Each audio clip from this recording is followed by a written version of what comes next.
논란이 이어지는 이번 특별 사면에서 박근혜 전 대통령은 포함됐고 이명박 전 대통령은 제외됐죠.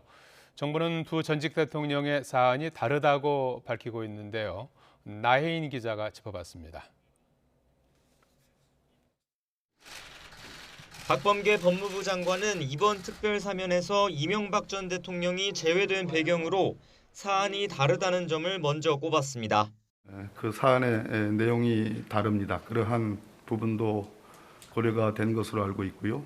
또 국민적 정서도 고려하지 않을 수 없는.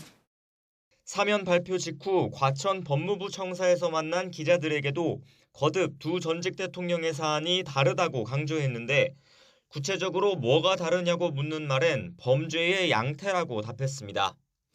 이명박 전 대통령은 지난해 250억 원대 횡령과 90억 원대 뇌물수수죄로 징역 17년과 벌금 130억 원을 확정받았습니다.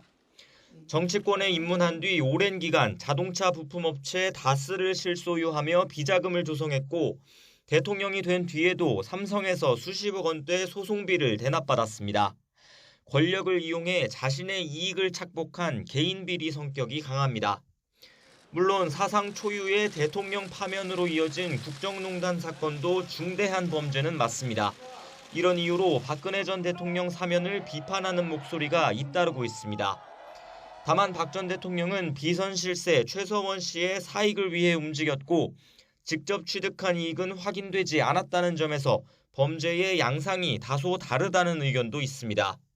이 전 대통령이 이번 사면 심사에서 거론조차 되지 않은 건 수감 기간의 영향도 있습니다. 2018년 3월 처음 구속된 이 전 대통령은 재판 과정에서 보석과 구속 집행 정지로 두 차례 풀려나 이제 복역한 지 2년이 조금 넘었습니다. 오는 31일 석방을 앞둔 박 전 대통령은 4년 9개월째 복역 중입니다. 2년이 조금 지나 사면됐던 전두환, 노태우 씨와 비교해도 2배 이상 길고 자신의 재임 기간보다도 오래 갇혀 있습니다. 이런 상황에서 최근 나빠진 건강이 박 전 대통령의 사면에 적지 않은 영향을 끼친 것으로 분석됩니다. 박범계 장관은 지난 21일 사면심사위원회 둘째 날 회의 막판 직접 박 전 대통령 사면을 안건에 붙인 것으로 알려졌습니다. YTN 나인입니다.